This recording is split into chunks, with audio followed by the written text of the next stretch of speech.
I won't forget that morning, not if I live to be 100. I counted the men as they marched out of the yard. They'd hardly slept for weeks. We of the CID had slept even less, but the nightmare that kept us awake was all the same nightmare.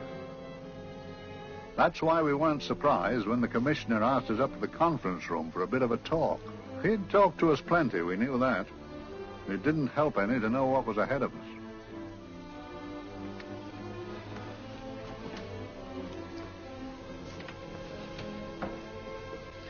Must we have that window open, Gregson? Oh, shut it if you want to. Chief will be in enough of a temper without having a ruddy blast down the back of his neck.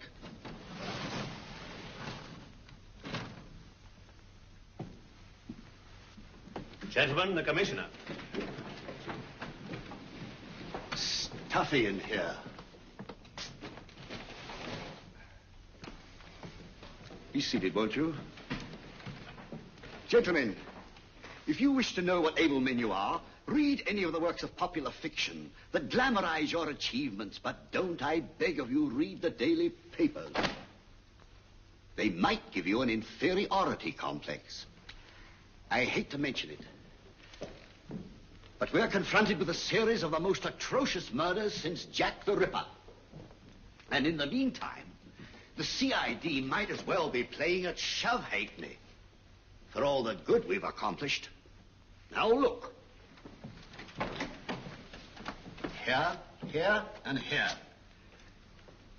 Each of these red flags scattered through the city stands for a woman brutally murdered, a woman's terror, a woman's death agony. These are no ordinary crimes. These are the works of a fiend who kills first and mutilates afterwards.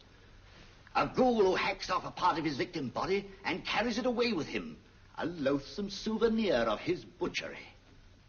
3 women murdered so far, and you haven't turned in one clue. You haven't given me one lead.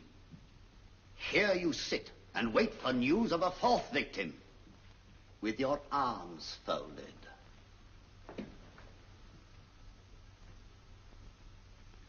Well, we hadn't long to wait. It was down Lambeth Way where a young woman was hurrying home late last night. She saw something and stopped. It was a constable. He spoke to her, and he walked along with her, just in case. He saw her go down the stairway to the basement lodging where she lived. We can only surmise what happened after that.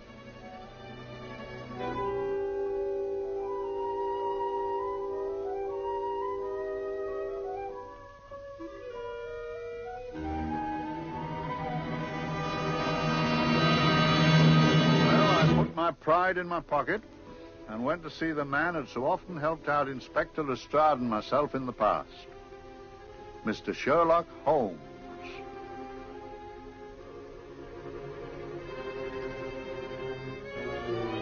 If ever a man needed help, I did.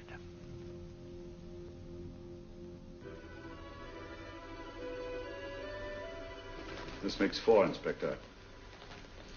4 defenseless women here in the heart of London.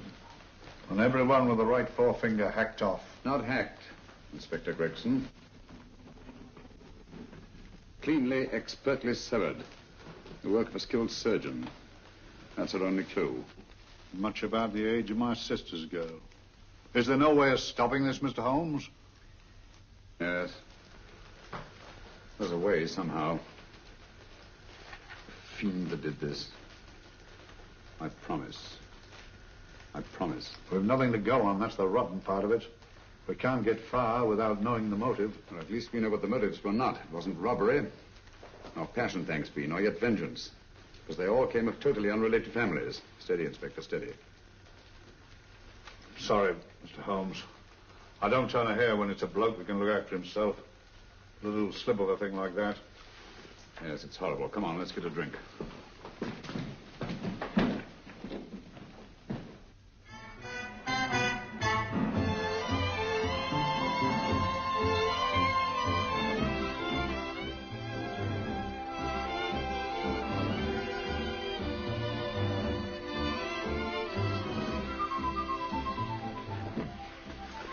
Good evening, Mr. Holmes. Good evening, Vincent. Whiskey and soda, please, and a double for my friend here, Inspector Gregson. Very good, sir. Make mine Irish. Decent of you to give me a hand with this thing, Mr. Holmes. Always a pleasure to be of help to Scotland Yard, Inspector. Little out of my line, looking for a maniac who murders just for the fun of it.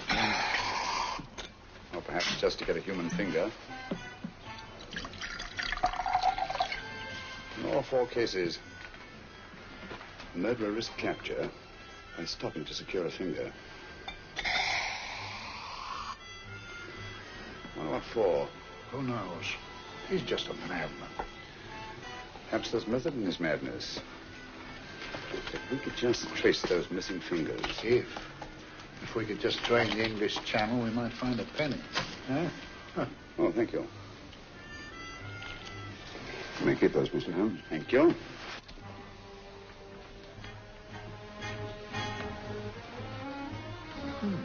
Sir George Fenwick, isn't it? Yes. Is that his daughter with him? Don't be so naive, Inspector. You know everyone, don't you, darling? Well, hardly. A week ago, I didn't know you. A week. How fast it's gone.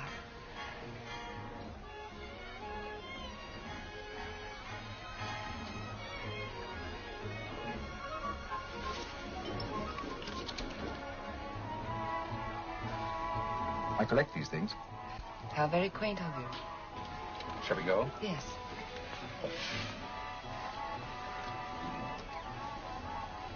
What are you looking at, Mr. Holmes? Looking at a very handsome woman. Not drawn to the purple, but giving an excellent imitation. Would you like to come to my flat for a nightcap?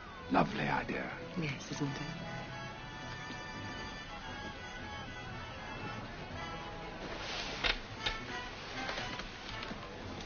Wonder where she's taking Sir George Fenwick. Don't be so naive, Mr. Holmes.